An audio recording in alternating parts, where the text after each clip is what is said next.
and gentlemen, to yet another episode of the Three Wise Guys podcast. It's your boy Arya. I'm here with Luke. I'm here with Delapo and Davin, all the way in the back. Say what up, Davin. What's up? I'm back. How was last week, boys? I listened to the episode. It sounded nice. You guys sound pretty. You know, Delapo, I was there was an immense feeling of peace, and then around last, I don't know what day it was. I want to say last Monday. I don't know. All of a sudden, I woke up in the morning, and there was this whining pain in the back of my neck. But I'm sure that's uncorrelated. I don't know what they're talking about because I got back on Sunday. Yeah, I think it was also. I don't know what day. It was also Monday morning where I just heard like stomping, like fucking. I was like, oh my fucking days. He's back. He's back, but yeah, no, good to have you back, sir. It's good to be How back. How was where you went? It was great. I was in a couple of places. I went to Vancouver for a little while. Congratulations to our friends, Sunday and Michelle. They're happily engaged now. They're probably not even listening to this, but it's okay. Yeah, you gotta get them to listen. We gotta get them on too. We'll tell them there's a shout out. They'll come back for it. And then I went to San Francisco for a week. So following Delapo's pretty footsteps, of course. It's flattering. San Francisco is insane. Like you can probably attest to this too. You see the pictures of San Francisco, you see the videos online and everything. But when you go there, it's completely experiencing it is very different than just seeing it online. I think that's the point that I'm trying to make. Because I took a Waymo for the first time. And for those of you who don't know Davin, do you know what a Waymo is? Okay, so for the I thought I was familiar with a Waymo because you see it online and everything. I know Google bought Waymo, blah blah blah, all that. But a lot of people don't know what a Waymo is, and a lot of people haven't been in a Waymo. So for those of you who don't know, a Waymo is an autonomous taxi cab service in San Francisco. It's only available in the main metropolis of San Francisco. Like, you can't go to the airport with it. You can't cross the bridges with it. But yeah, you download an app. Apparently there's a wait list for the app. I didn't wait to download the app. I just downloaded it and it worked. Yeah. But some people said there was a wait list. But yeah, you download the app, you put your location in, the car comes to pick you up. All of them are Jaguars, by the way. They're F-Paces. Wow. They're all Jaguar F-Paces, like white Jaguar F-Paces. All of the equipment around it as well, the big spinny sensor on top. And that announces your name. Announces your initials at the top. Yeah, and you can customize the color that it shows up in as well. It's kind of cool.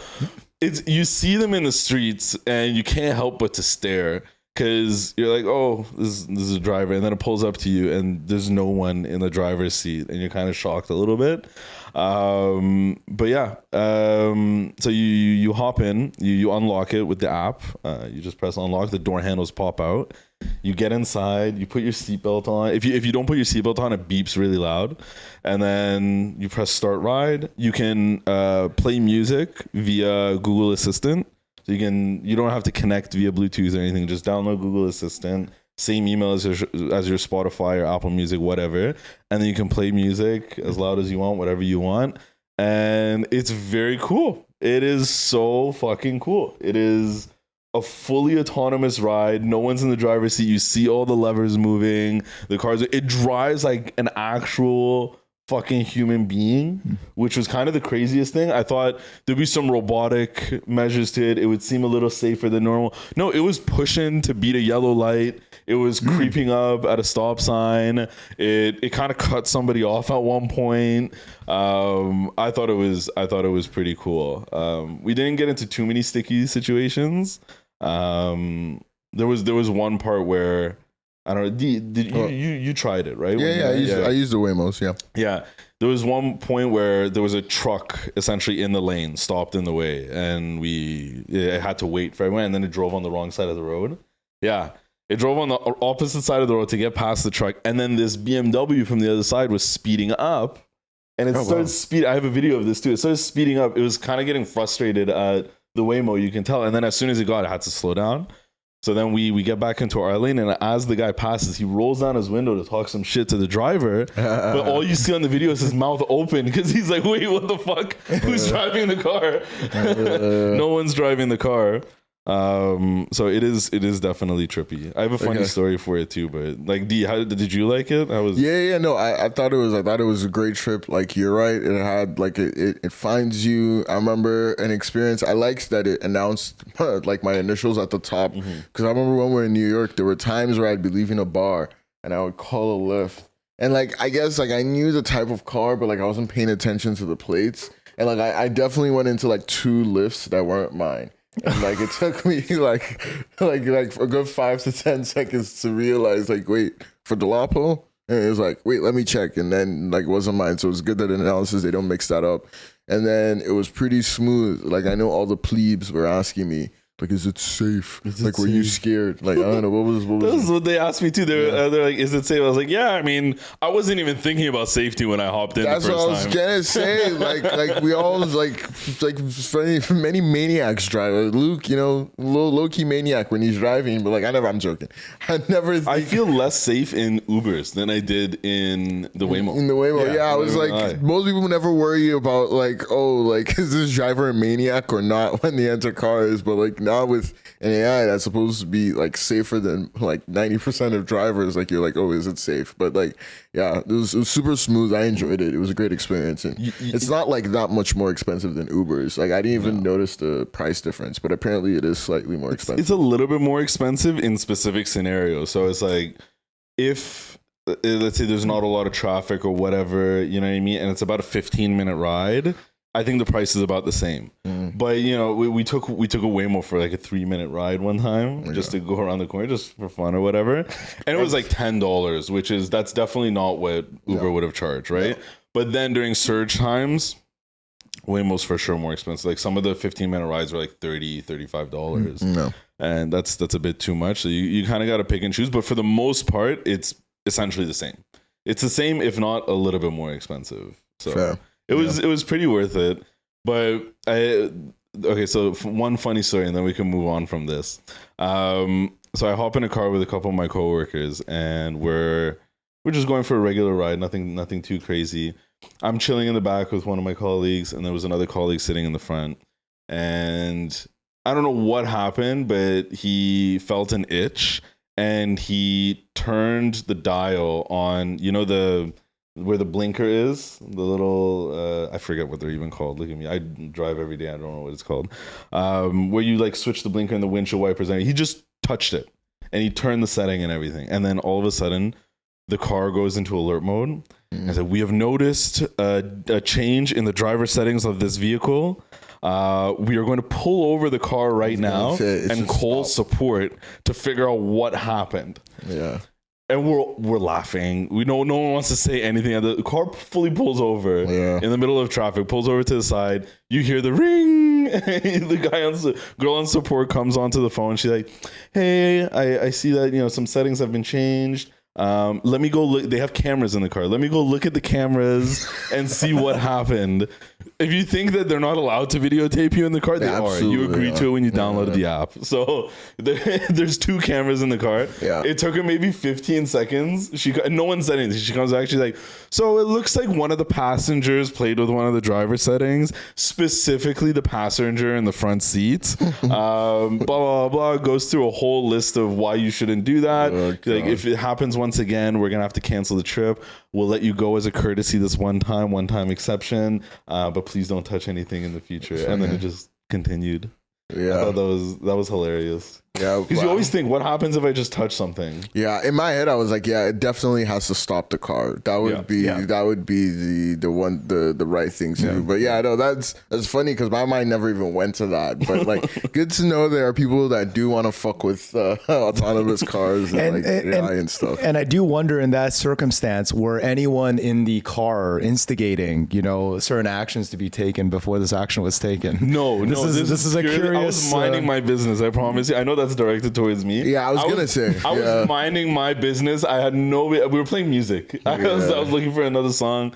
It was purely unprompted. It definitely sounds like an Aria activity. I won't lie, but that's jokes. Yeah, well, when he did it, I reminded me of you. I thought that was something you would do. Come on, I don't. That is. It was like, let me just try touching this. Let's see what this does. Is that all right? I'm not even doing this. I'm gonna let that go. I feel like you're the least likely person to fuck around in a vehicle, but I mean, I absolutely am. I don't know what Aria is saying. It's not impossible. Like I'm most likely to fuck around at home or with anywhere else besides probably like. I've never been in an autonomous car with you, so how was I to know? I was gonna say, first of all, I'm very glad that those cars were trained probably on data sets that are not from drivers in Markham and Scarborough specifically, and especially Brampton. Otherwise, that program would probably be canceled immediately. But probably, I am a foul human being because the moment you were like, you can display a message on there, I was like, wouldn't it be so foul? Like if like you're breaking up with someone and you're like, all right, let me call you like a Waymo home, and then you're like, oh, by the way, I left you a little message on the little spinny thing. If you want to take a look at that, like what kind of deep, dark, twisted? You go in and you lock the door, and it just says like, "It's over, Jennifer," on the spinny Waymo. Like straight up goes to breakup situation. How do I fuck with the girl I'm breaking up with? Look at you. No, yes, you. No, that's exactly, and you did it live. Yeah, like everyone. This is Luke. See, the audience is intelligent and they can understand a creative mind. Okay, that's funny. You don't think that's funny? Like you could put any message on there, right? Or is it just a initial? I think it's your initial. I remember mine was like D-O. Oh, you can change the initials, but you can only have like 2 letters. Oh well, that limits the. Yeah, because it's a tiny cone. Like think like a police thing. Yeah, well, that ruined my vision. You know. Yeah. Well, I think for good reason too. I'm glad it did. I'm glad it ruined. It was interesting though. I'm not gonna lie. When you're in one, you notice how many are actually on the street. There's a decent amount of them. I was at a light once, and there was only Waymos at the light. There was 5 Waymos at the light, 4 Waymos at the light. It was just Waymos. Yeah, no, I'm excited. I know they're in Austin, they're in LA, and I think they might be in Arizona, Phoenix, or something like that. So I'm excited for them to come to Toronto. I think it'd be pretty cool. Yeah. You think they're gonna come to Toronto? Yeah, why not? Yeah. Oh, well, is it a why not, or is like have drivers? No, it's a why not. Okay, because like I know there's an autonomous autonomous car testing in Ottawa. There's a track in Ottawa because Canada has like pretty extreme weather. Canada North? Canada North. Specifically, Ottawa's weather is extreme. I think we all have experience. So, like I know like a decent amount of testing goes on up there. So it's like, like you already have like some of that in Canada. I was going to say, idea for Waymo, throwing that out there, programmatic ad idea. If your cars are not in use, you can charge companies to buy slots where the Waymos can be driven in popular areas, and you can display like advertising messages on the LEDs. All right, if I can Luke marketing, let's get into the topics today. It's a great idea. You know, if we see this out there, guys, I'm just saying, like, I need a cut. But so I think, glad to have you back from San Francisco. You missed our special guest last episode. I saw the special. I heard a little bit about the special guest. I thought it was very interesting. I'm excited to speak with the special guest this week. Yeah. Which one of you guys are cosplaying? Well, that's unfortunate, Aria, because the special guest was here last week, so we can only talk about the special guest this week. And the thing I wanted to talk about was so Kevin Spacey, very controversial name, obviously. And it was very interesting. I only found out very, very recently, and this is kind of what brought up this topic. I found out very recently that a while ago, he was acquitted of all his crimes, like at least legally. Legally, he's been found to not have done the things that he was accused of or whatever. However, and I believe this was a while ago, like at least a year ago. Not sure if you can confirm, Davin. Can you please check? But like obviously, Kevin Spacey is not in any new movies, nor is he producing any new movies, nor is he doing any TV shows or anything like that. In fact, the reason I found out about this was I saw an interview where he was talking to someone and he was basically crying and saying like his Baltimore home is going to be foreclosed on. I think I'm showing you guys that. Yes, Piers Morgan interview. Actually, do you think you'll find that video? Can we play that? Do you think it's okay if we play that? Yeah, sure. Why not? Yeah, like it's Piers Morgan interviewing Kevin Spacey, yeah. And it was on YouTube. It's like a 2-minute clip. Yeah. And like you can search like Baltimore mansion. But you continue. Yeah, all this to say while Davin's pulling that up, I found that very interesting because. Oh yeah, here it is. So here it is. It's only 58 seconds too. Is the volume up? I'm blessed to have been able to learn what I've been able to learn. Can you imagine if I didn't learn anything? If it was 7 years, then I learned nothing? I wouldn't want to be alive if that were true. But I very, very, very much am so grateful that I am alive and I got through this. And I'm coming out the other side of it. Where'd you live now?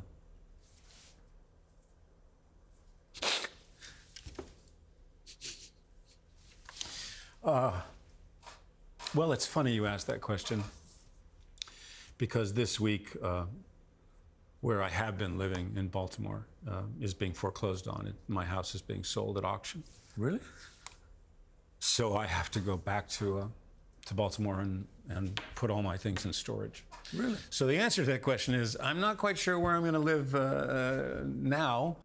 Yeah, and this clip doesn't capture it, but I believe afterwards Piers actually asks him like, how much money do you have? And he was like, pretty much like, I have nothing in my bank account. He has considerable millions in debt. Yeah.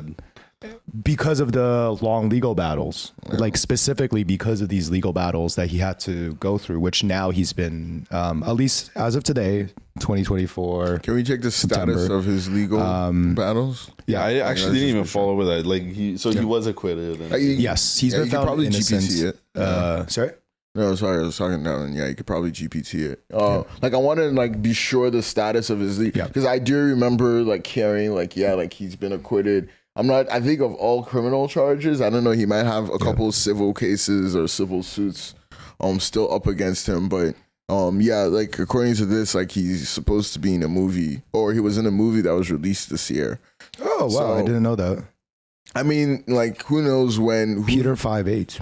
Yeah, like no one fucking like no one's looking out for Kevin Spacey anymore. And I remember I was a huge fan of. He was found not guilty of all charges. Damn. Yeah. July 2024. July 2024. So you know what? Yeah, I was wrong about the timing of it. So maybe that's actually the kind of the antithesis of this conversation, which is that maybe this story hasn't had enough time to come to light yet. But again, me personally, I didn't know about this until now. Like it's been clear. You showed me that clip, and then I was looking into it a little bit afterwards, which is how I probably found out about that article. But like, yeah, it's kind of like, you know what I mean? Like if you bring up like Kevin Spacey is not a safe person to bring up like at work. Like you're not going to be at the lunch table and be like, oh yeah, remember like House of Cards? You know what I mean? Like not a safe topic. Not a safe topic to bring up here either. Please don't cancel us. No. Well, I mean, it's one of those. We'll talk about it because we're good people. Yeah.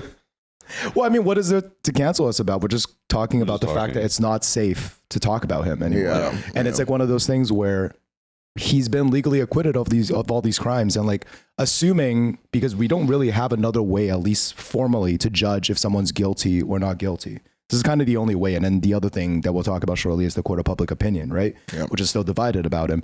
But it's like one of those things where if you kind of think about it more from like an objective stance, the court is kind of the thing we have to lean on, and it's found him innocent. But it's like, obviously that didn't clear his name. Like people are still going to have a hard time, see him in that light. He was like one of the first big names that got canceled during that whole movement, the whole Me Too movement. So it's kind of like one of those two things where I kind of want to ask you guys, like, how do you guys feel about that duality where it's like certain stars will get like, accused of crimes, they might not be canceled even after it's been determined that those stars did commit those crimes.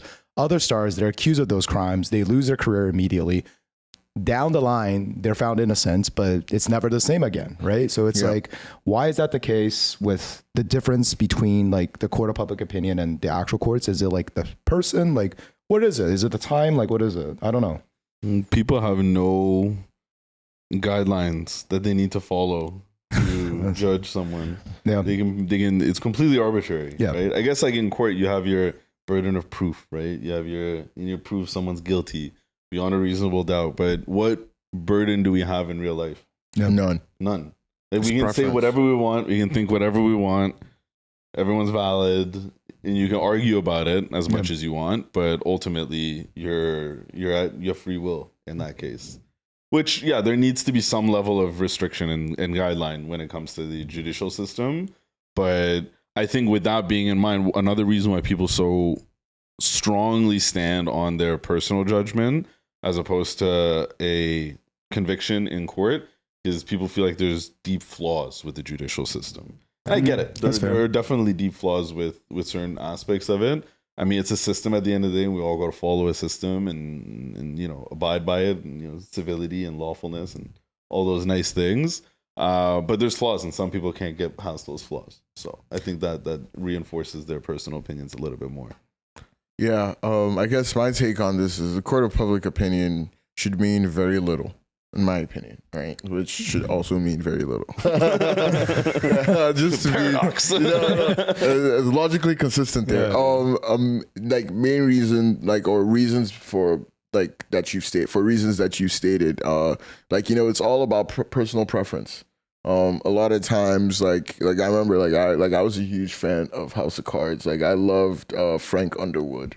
As a character. Fucking great show, by the way. I thought it was some of the most intense OP stuff. And then obviously I heard all the accusations and allegations and I was like, damn, it's kind of crazy. But in my head, I was I don't have, I didn't know him other than him being Frank Underwood. I didn't have any reason to think anything more than that. And I imagine that was the same for most people. Maybe they knew a couple more Kevin Spacey characters, but I don't think they knew who Kevin Spacey was as a person, right? So why should those people, be the ones to determine whether he's innocent or not? And you spoke about the legal system, which is whose job is to actually determine innocence and guilt. And I feel yes, it's deeply flawed and, it has its issues, but it's much better than whatever we come up with as a court of public opinion. And I think, obviously, cancel culture, all that fun stuff, censoring people. We found that the court of public opinion, ruling the day is not the way things go. You know what I mean? Jungle justice is essentially the court of public opinion. That's not a society that exhibits law and order. Okay, that's not how judgments and pronouncements should be made about people. We should wait till it should be, and I know it's easier said than done. Presumption of innocence until proven guilty.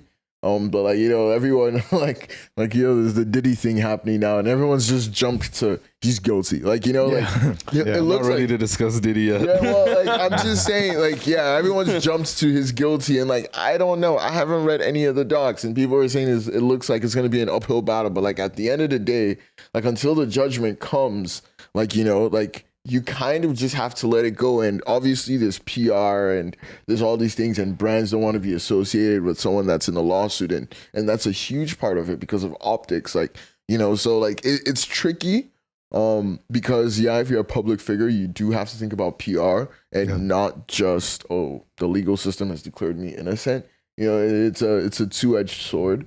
But at the end of the day, I do think just more credence and just more legitimacy should be paid to the actual legal system in terms of determining innocence versus guilt than what Twitter or news articles say, because I don't know. Just for the sake of the conversation, right?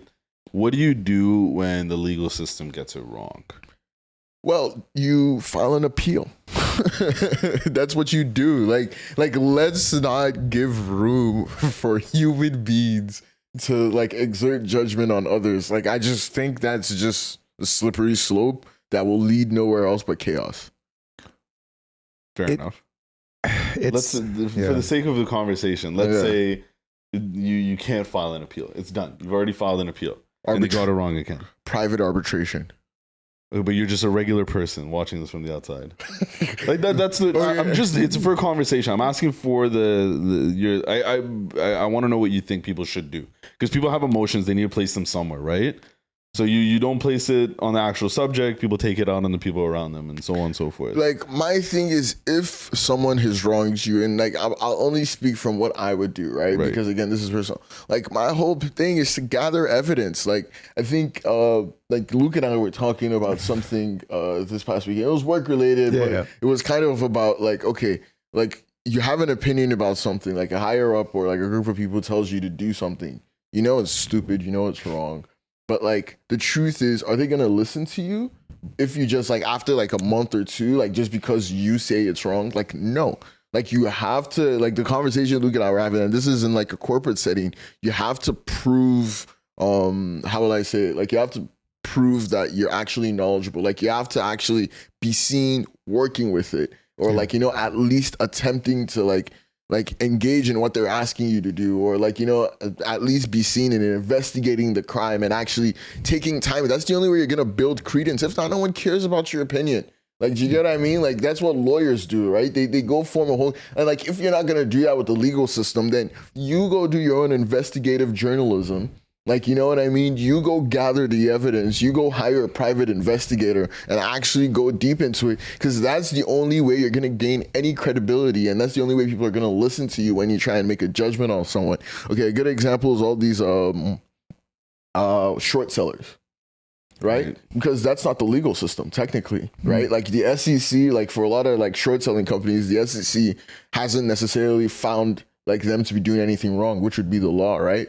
But then a company that is like, nah, something's fishy here. They spend their own money, put their money where their mouth is. They go hire private investigators. They go talk to employees, and they create a whole case. They create like an investigative journalistic article, right? There's investigative journalists and stuff like that, right? 100%. They do all of that, and then they present their case to the public. And now it's like, okay, like, I'll follow your train of thought. I will look at the evidence. I will look at the facts.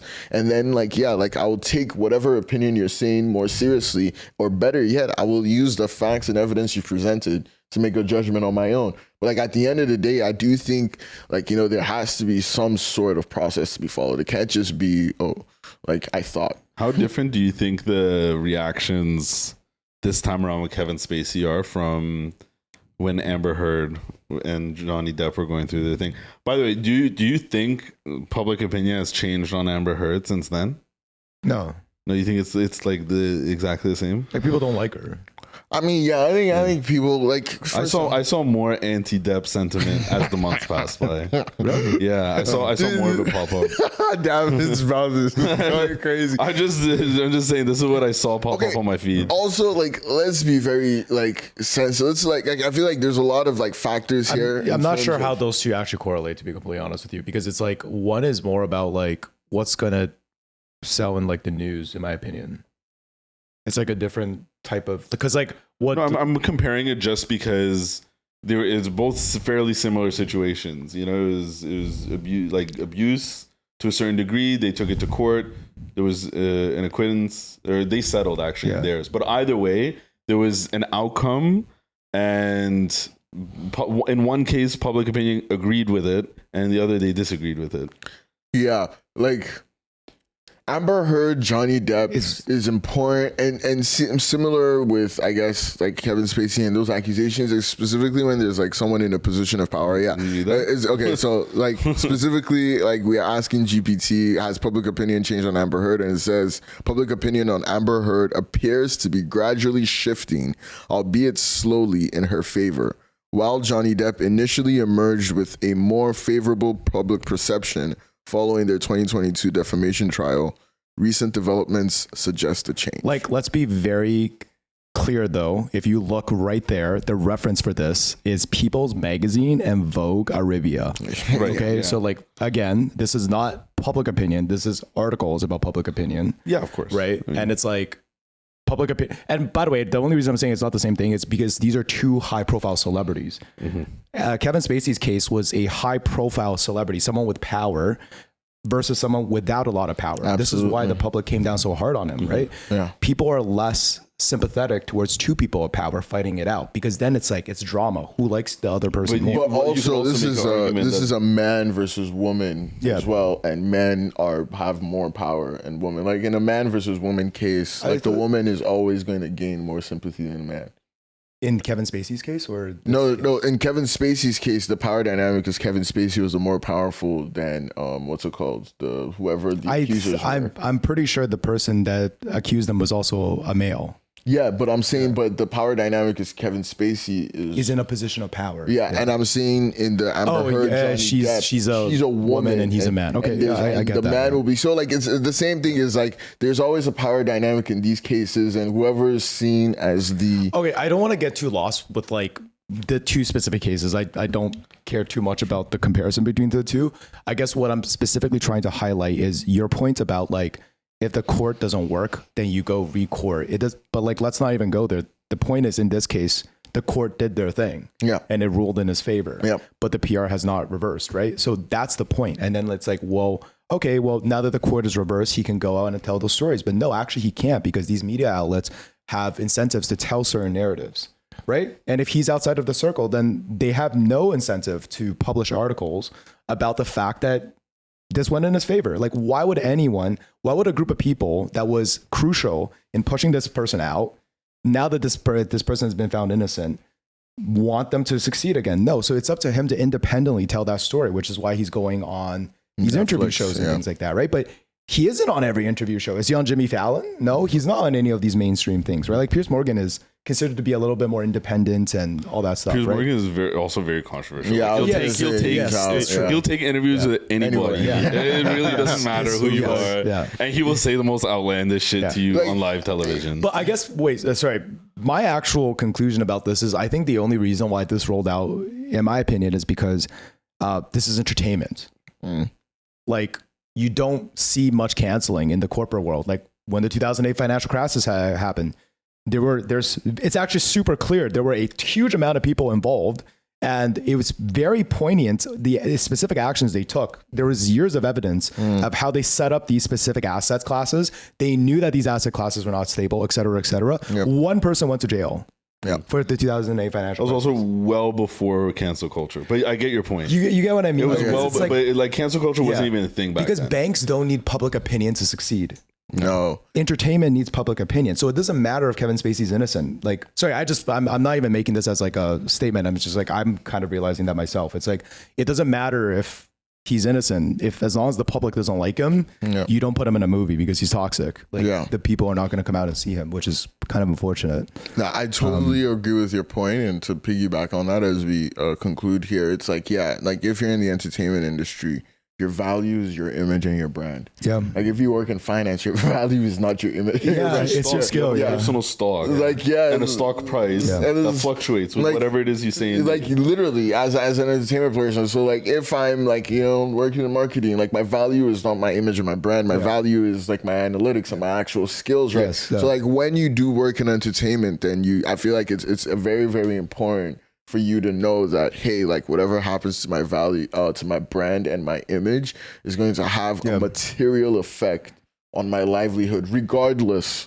of whatever courts say, whatever, public arbitration, whatever a private investigator says. Like at some point, it's going to have an impact on your ability to make money, because your ability to make money is completely dependent on your image. So like with entertainment, it's like, I think it's a special bucket. So good luck to Kevin Spacey, man. Like best of luck. It's going to be tough. They're hiring in tech. You might as well consider that if you want. Or for an AE job. Go sell insurance, whatever it is, really. Good luck man, to you, sir. And sorry, like the even last thing that I thought about when you were saying that was like, there's certain actors that are typecasted for certain roles, right? Like it's like, this guy's the macho hunk, this guy's the token villain, this guy's, and it's like saying they're going to start hiring Kevin Spacey for the pedophile role. No, I'm saying no matter what role they hire him for, the public will see him as that, which is why they can't hire him for anything. Because it's like, no matter what he plays, they're going to be like, oh, he's the monster that did this horrible thing. Yeah, no, absolutely. And anyway. As an entertainer, your decision making in those situations will have to be like spot on. You have to understand like whatever foolishness I'm doing right now at the start of my career. It's recorded. Like, you know what I mean? It's recorded, and it'll have like an outsized impact on my future in this business. So like, you have to be like, I'm not saying be paranoid and live in fear, but you have to be like cognizant and aware and understand that. This might be an unpopular opinion, but I think I don't know. Sometimes I find it hard to be sympathetic to celebrities in these scenarios because it's in the fine print. Yeah. Right. When you get into this industry, when you get into this career, it's in the fine print. You really have no margin for error when it comes to these kind of things. If something like this happens, it's what we all consider a career-ending event. You know what I mean? And it's literally what it means. It can quite potentially just end your career. And I mean, if you didn't manage your money properly, you're not going to have any of it left. And that's the issue. A lot of people don't manage their money. I think that's the bigger problem. Like his downfall right now is as much on his financial management as it is this event that happened in his life. Well, we because you get paid enough money that you can put it aside, you can plan for the future, manage for the future. And you look at sports players too. When they retire, a lot of them. But like this is like lawsuits, money, like you have $1 million lawsuits, like whatever money. But like we don't know his financial situation. But yeah, he could have certainly managed it better. He told us his financial situation. Also, like on the point about pre-lawsuit. But go ahead. On the point about the brand too, the reason I brought this topic up was from a sympathetic angle because again, we don't know if he did any of these things, and like from a legal angle, he's been cleared of those things. So if you think about it from the landscape of a person who's done nothing wrong and someone who's publicly come out and accused them, and as a result, they lose their entire livelihood, then it's kind of shitty to be like, well, have a better PR team, right? Because it's kind of like what? Like, is your PR team supposed to prepare for the fact that a random person is going to accuse you of doing one of the worst crimes possible to another human being, right? Like, is it always random though? You're right. Like, I guess that's a point to make. To even get in that situation, don't you have to be in a gray area? I mean, it happens sometimes though, right? Like, again, I don't know. If it was random and there was absolutely nothing to point to him, I feel like it wouldn't even made it to trial. Man, I said PR. I don't know. Again, I think it comes down to decision making. His character, right? Like I feel like there's a bunch of celebrities that don't do anything. Like you only see them when they pop out for movies, and you don't see them after. And like I think Kevin Spacey might have been one of them. Like I don't know. Like I'm just saying. Like at the end of the day, like you understand the career that you're in. It's all about an image, and I feel like your decision making has to be aligned to that. You know, and like I just talk about it because like how do you know a good decision maker versus a bad decision maker? Like, you get what I mean? I feel like the way you determine that is you look at where they're at right now. It's like your position. No, like generally true. Yes. Like, but again, like with this specific one, like I'm a little iffy about that just because it's like I think there are certain circumstances where you can make all of the right decisions, and due to external circumstances, you're kind of like screwed, right? Like, I mean, bad luck. You have a string of bad luck, sure. Yeah. But I mean, we say this story, so like 50% of everything that happens to you is your fault, right? Yeah. So you're in a position, you're somewhere, you're in the wrong place at the wrong time, but you're there. You know what I mean? And you know, you got to be careful when this is your job. So it does come back to choices at the end of the day, even if like his choices weren't the biggest factor in this whole thing. But we can talk about choices in general. I don't mind. We can have this conversation. Yeah, like because that's the only control you have over a situation, right? Like that's the only control you can exert over a situation, in my opinion. And like I'm open to hearing like your thoughts there, right? And like I think right now we're talking about prevention. You know how you could have avoided getting in there. Like I'll add, we should also talk about what happens when the situation comes up. How you react to the situation. You react. Your choices in the first 24 hours will tell whether or not you're going to court over this, or is just going to get dusted aside in settlements. So David just put up frozen pizza, and that's like a callback. Pizzagate. Like, are you a dude that reads the instructions to the pizza and follows it like through, or are you the guy that's just like, dude, it's a pizza. I know how to make a pizza in the oven. Okay, like just throw it in there. I'll set a timer for like 15 minutes and check it every 5 minutes after. Like again, right? And that's the control you exert over a situation, right? So like at the end of the day, I do think that's important. But what do you guys think makes a good decision maker? I mean, clearly not what Kevin Spacey did.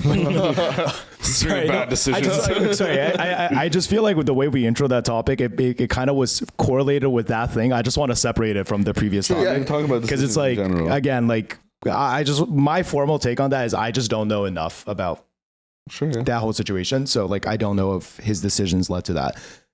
Generally, though, I agree. Like decisions are really important, and it's like in terms of making decisions, I do think like there is a general criteria for evaluating like what's a good decision or a bad decision. Like you can think about like what aligns best with your idea of what you want in the future, for example, or like what might not make sense in the short term because, you know, it's going to impact you. Like there's a lot of different criterias and it depends on, I think, your risk tolerance ultimately. But I think one of the reasons we wanted to also talk about this is like I think it's really common, especially for our generation. Like a lot of times people spend most of the time in the decision-making phase instead of the decision execution phase. And I think that's actually the toughest part about making good decisions, like actually making a decision. Yeah. Like I think a lot of, and I'll just speak personally to like myself and then some of the conversations I've had previously in just the past 2 weeks with a couple of friends.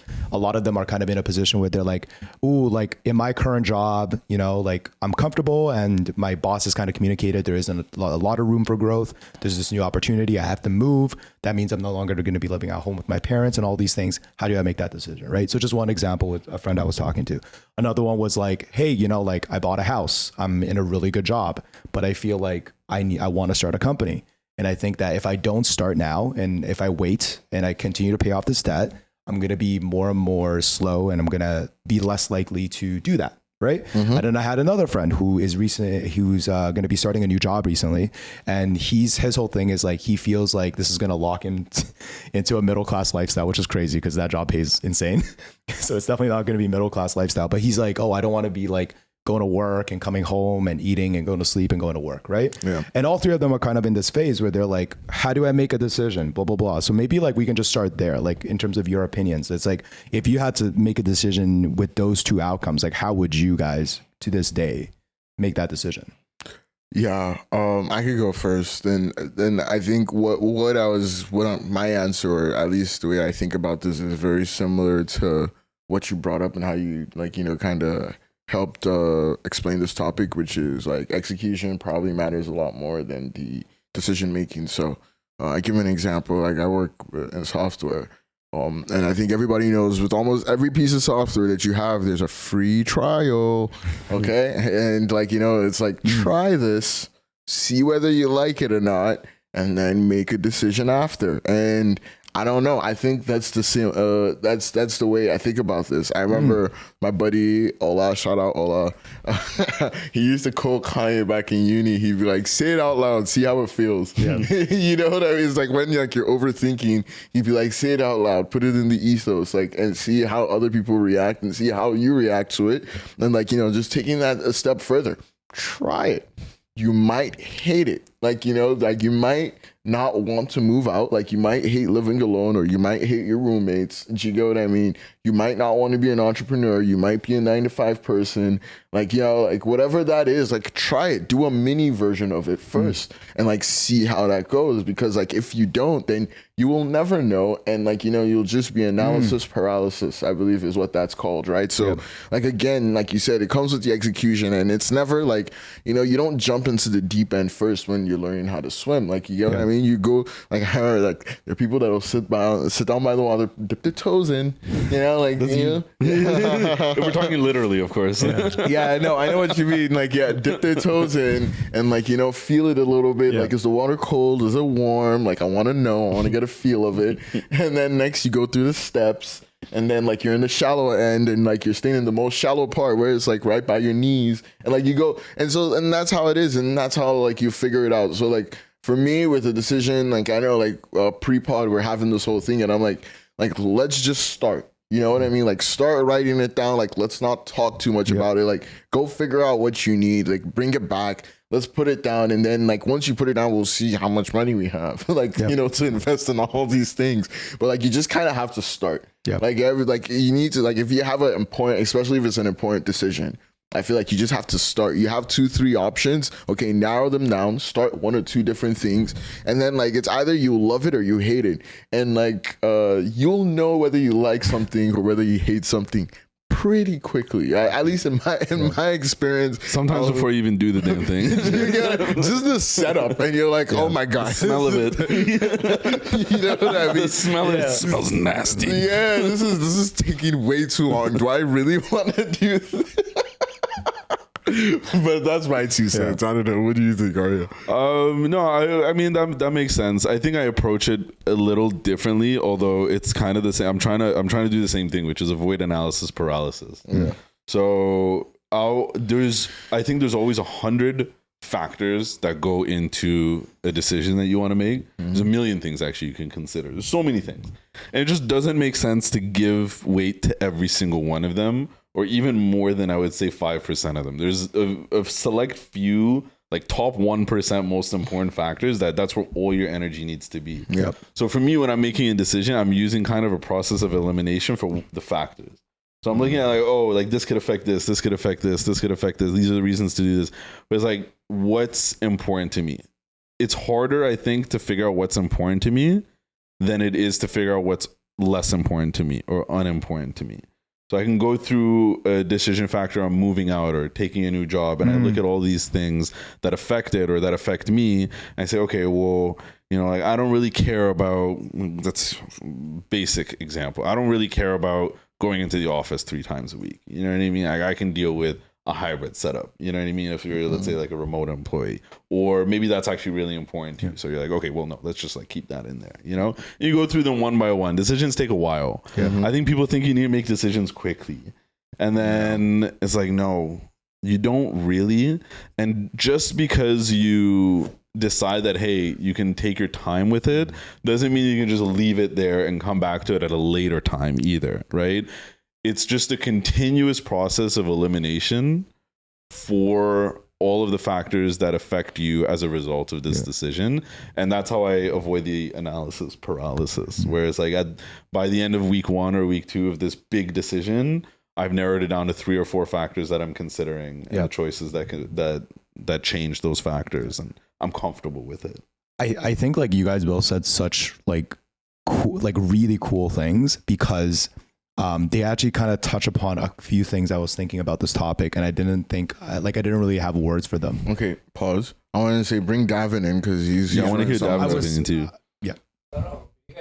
Okay. I was gonna say I was actually gonna touch. At least I think I'm gonna touch upon that a little bit, but to your point, D, like I think it's really important to recognize when you make a decision, that decision isn't done.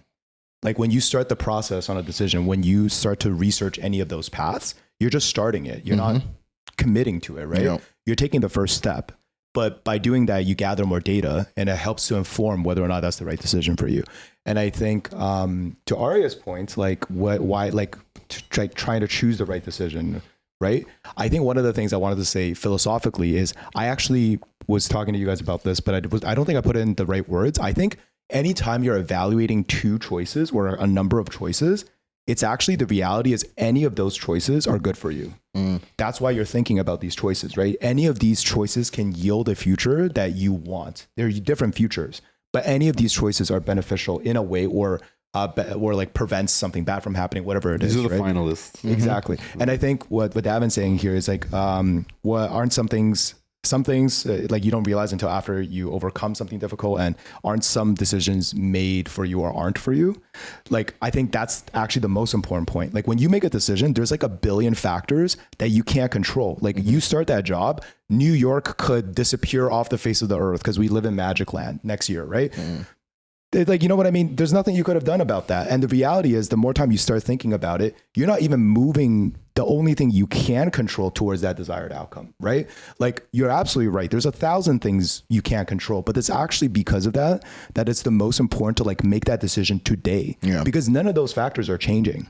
None of those external factors are ever going to go away. The only thing you can control, to your point, is like what you're doing and how fast you do it and the pace that you decide to do it at, right? So I think it's beautiful because I think like one of that thing you said earlier where it's like, hey, like you're not locked into this decision when you start to make it. In fact, it starts to show more things. And also like you can trust the decisions you're evaluating between, right? Like you can trust yourself, like the things that you're looking at, like they're probably all going to benefit you, even if that benefit is like you learn a really important lesson, right? Like, and from an objective standpoint, you take a step back in life or whatever, right? Like that's still important, I think. So no, I don't know if I addressed your point, by the way, Davin or Arya D, but yeah. Oh yeah, I think that makes a lot of sense. I was just going along the lines of like some things you do for others that don't really align for your own I guess, gain or whatnot. Yeah. And so you're making decisions off for other people or like another purpose.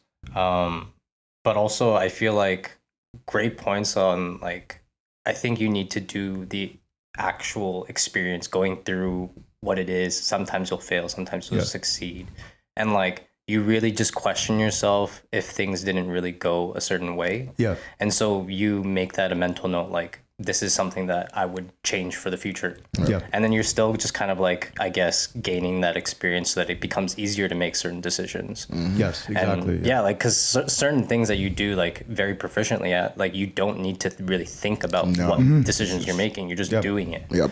So yeah. That's actually a perfect example because it's like, remember when you guys were helping me out with those sales messages? Like I would be asking you guys like, oh, like, is this like sentence okay? Or like, was horrible, or like, is this too long? And You then clearly didn't ask us. well, not on the follow up, but on the initial messages, right?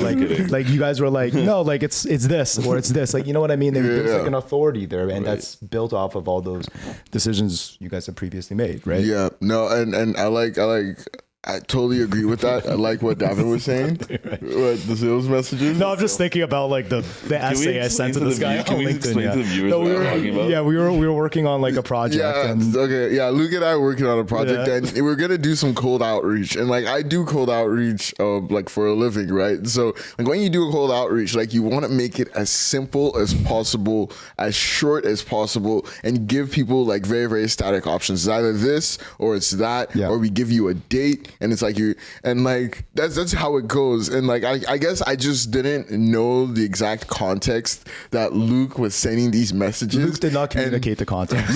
Luke wrote a novel. Luke wrote a whole novel and sent it out to these people, and I read like I couldn't even read. I didn't even read the whole message. Effectively scared them off. Like I read like I just opened the LinkedIn and I was like, dude. Yeah, important context. No. This was sent on LinkedIn message and not email. Not even emailed on LinkedIn. He sent me paragraphs on LinkedIn message, and I'm like, one of the people replied him, and he followed up that reply with another paragraph, and I was like, fuck. And it's crazy because it was a paragraph and like a 1 sentence reply, and then another paragraph, and I was like, no. So yeah, like it was just something that you didn't know. But I wanted to touch on Davin's point about making decisions for others. And like, you know, those decisions don't necessarily align with yourself. So a funny example I have is Jordans. So like, you know, Jordans are like the official shoe for black people. I'm joking. Stamped. Sorry, but like Jordan was This specifically PR message was signed off by the local and don't say that out loud. I'm just making a joke there. I personally don't like Jordans, right? Like, you'll never catch me wearing Jordans, but so many people like Jordans, and like I understand, like I know the retros, like, you know, 1 through like 23 or 13s, whatever, and like, you know, I know really nice colorways, and like I would admire them. So if someone comes to me and he's like, yo, like I'm evaluating between these, and these, like I'll be able to make a decision and be like, oh, I think this colorway is super fly. The 4s are super popular. I don't know if you should do the 4s. You should do the 3s. The 3s are a little bit more like, you know, like I'd be able to have those conversations, but I will never buy 4s, 3s, 1s, or 2s. Like I will not be buying any Jordan. So like, I think it's a really important example in terms of, yeah, like just because you're helping someone make a decision and you're making that, like, you know, like experiencing that doesn't necessarily mean like that decision applies to you, or, you know, is something that you can execute on in your daily life. So like I thought that was like a really important nuance. I mean, think about parents. Parents spend 18 years of their lives making decisions for somebody who is not them. And actually they make decisions that are probably not in their best interest. They're only in the best interest of their kids. And that's a really hard position to put yourself in. Like, we can't even begin to kind of comprehend that. But we can actually a little bit, you know, when you're in a relationship, it's kind of similar. You know, there's certain decisions you make and you don't want to admit that it's for the other person because the other person will feel guilty about it. But now you have a decision. Do you tell them about that, or do you not? So it's like a decision within a decision. This decision gate. And it's a lot. It becomes a lot at a certain point. So it's never just about yourself. Unless, you know, you're in these early stages of life, which that's what our advice is kind of tuned to. It is always. Oh, sorry. I wanted to add something too, like, don't be afraid to change your mind. Okay, Yeah. like I think the guys will attest. Like I won't say I'm flaky, but like with D, like you get what you're you a get little when you flaky. get it. Yeah, okay, I am flaky. Yeah, with me, like you get what you get when you get it. Okay, like you can't count on anything. Like with me, honestly, which is good is also bad, but like it's because like I change my mind all the time.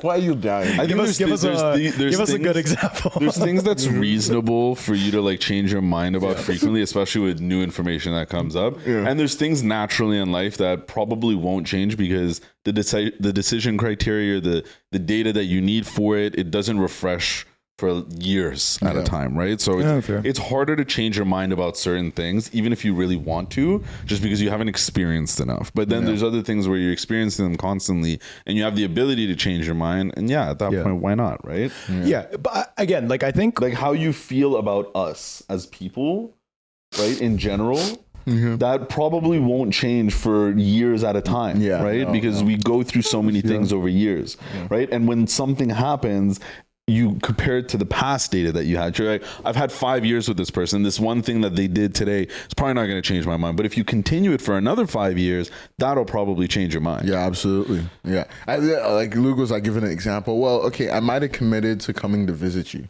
Okay, this is something I flake on 1,000. like Arya is sick of me. Like he has to send me calendar invites that I still don't even know exist sometimes. Like, I might have committed to going somewhere, and then on the day I'm supposed to go, I'm in bed. Okay, and I'm like, fuck it. Like today's not a day that I want to go out. Okay, and Fix up. and so I'm like, I'm sorry, Arya, I'm gonna have to cancel. And I'm deciding to be frustrated at Yeah, that. and Arya is his I could let it face. go. His face will like it'd be the worst. He's clearly pissed. But in those moments, I'm like, there's nothing I can say to help. I'm just gonna go back to my room. And there's nothing I can say to change, right? So I leave.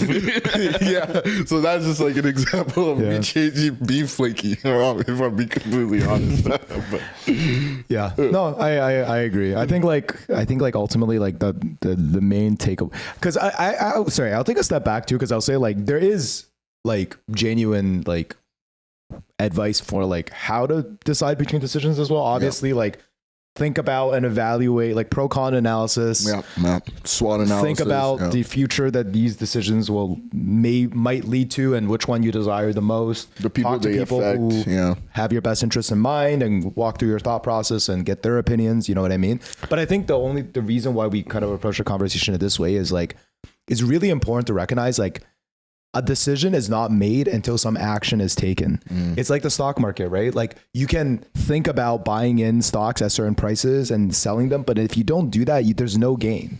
You know what I mean? Or like, let's say you bought into a stock already, until you sell it or do not sell it, like there is no gain or loss achieved there, right? It's all ultimately about like, once you start to take a step, then you start to collect data, etc. Right? So I just implore you to, make some sort of hard decision this week. Take action. Also, I'll say this right now. If you're listening to this and you've been thinking about signing up for some sort of physical activity or class, do not think about it. Do it like right now after this episode, because there's never been a person I've talked to that has thought about doing something physical, and then when they eventually decided to do that, regretted it. Unless like the physical thing you're choosing is like skydiving without a parachute or like going into Muay Thai with no training, like make the decision today. You always got to go to the extremes. But okay, I think maybe the last thing that we'll say, because we haven't really touched on this either, but because we've been talking about decisions and take your time and think about everything, you're going to be faced with a lot of, you're faced with a lot of situations on a weekly basis where you don't have time to make a decision. You're not always going to have time to make a decision. And that's intuition. And you kind of have to train your brain almost to a certain extent to process and analyze everything that we just talked about, but quicker. I think nothing really changes fundamentally in your approach. You just do it quicker. So when you're not used to fast decisions, inevitably you're going to make some bad decisions, but that's okay. Okay, so Davin I was supposed to end this, but you raised a big funny question here. He's like being calculated versus going with your gut. I have a very simple way about approaching this. Like your gut is trained. And your gut is trained by being calculated, right? And so, like, when I think of a good decision maker, a big quality of a good decision maker for me is making decisions quickly. And I think the way you do that is with your gut. And the way like you can trust your gut is by having gone through making decisions in a very slow process and calculating it and like evaluate, like obviously like like how those decisions like what they resulted in, whether it was good and it was bad, and your body and your gut also like takes all that in, and it's like, okay, like when you do it this way, it usually ends up good, or when you're thinking like this, it usually ends up bad. And so like at least that's the way I approach it. I think you start slow, like from being calculated, and then you train your gut. But if you're going with your gut from the beginning, like I don't fucking know. Yeah. Like, you know what I mean? I have a slightly different way I approach this. Go for it. I think it's a bit like mine is a little bit more scientific. So I don't have the exact terms for this, so don't take it for face value. Why are you dying, Luke? Why can't he be scientific? Yeah, the fuck, man. No, I'm saying he just like apparently your take is very tribal, It's not tribal. Not backed by science. It's very logical. It's very logical, right? Which I get. So I wasn't the one who instigated this time. This is on record. Stop asking me why I'm chuckling. Yeah, I was like, go ahead. Anyways, Sorry. I don't know the exact term, so forgive me if I'm not explaining this properly, and we'll wrap up right after this, but the part of your brain that makes gut decisions essentially is not connected to the part of your brain that's able to communicate. Right? So yeah, that's do you know the actual names for the different parts of the brain? While you search up, I'll essentially explain how this theory works. So there's two parts of your brain. You make everyday decisions from one side of your brain, and that side of your brain, it can communicate. So there's decisions you can make where you can explain the reasoning, you can be very logical, calculated in the sense that Davin is asking, right? Mm-hmm. You can do that, and you can show your math and you can connect it, right? Okay. There's another part of your brain that has no interaction with language and communication, and essentially your instincts live here. And that's why it's really hard to describe a gut feeling. Anyone's ever asked you like why do you have this gut feeling? You're like, I don't know. It's a feeling, right? It's we call it a gut feeling. We don't call it a gut explanation or anything like that. And that's based off of tacit knowledge that you've picked up through the years, experiences, subconscious. So to your point is that I agree. You do kind of have to be calculated and kind of train yourself to do all that. But one day if you decide to pick up your gut feeling and do that, there's an argument to be made that says how much of that is really trained, because you can't actually have any tangible effect on it since it's all subconscious training. It's all just experiences you've had, results of those experiences, things that are packed in there, and it's kind of a knee-jerk reaction to things that is very, very hard to train. So for what you were talking about was more aligned, not with decision. I guess it could be with decision making, but more or less with your emotions. Mm-hmm. So the limbic system, which includes the amygdala, is connected to the prefrontal cortex and plays a role in the processing of emotions, but it's not necessarily so linked to the communication aspect. So it's hard for you to communicate how you're feeling. Yeah. Okay. So the gut feeling comes from that side of the brain. When we're talking about like gut decisions versus calculated decisions, they're in two separate parts of your brain completely that generally don't communicate. Sorry, this is giving me deja vu, because I don't know if I had this conversation with both of you outside, or I've brought this up on a past episode. One of you two. But by the way, I think we actually we dialogued with GPT about this, and what they were saying is that there is an overall connection for the tangible decisions you're actively making and that like passive subconscious, in the sense of your actions over time will build data about like, was this successful or not? And then that starts to inform your subconscious and thus your gut. Which is maybe what you were. Absolutely. Okay. No, that cool. Because you're right. We do have the limbic system and all of that, but that is still built from our experiences that were made by the conscious decisions that we've made. Like enough of our ancestors. You're just not thinking about training it. It's learning all the time. It's not, you're right? Not like, even when you're making bad decisions, it's learning. Absolutely. Even when you're making uncalculated decisions, it's learning. Absolutely. Right? So it's not like you're saying, oh, I'm going to do this so that my gut does this and this and this, because you can't do that, right? Well, I feel like experiment there, I think that is literally habit building. Habit building. Yeah, ultimately. At least the way I look at it. But anyways, I think we're in agreement in terms of the way to approach it at the end of the day. Yeah. And I think this is. I would just want to say, I think with decision making, understand that piece right there is really important. It kind of changes the way you look at decisions. Yep. Yeah. All right. Well, what a pleasant episode.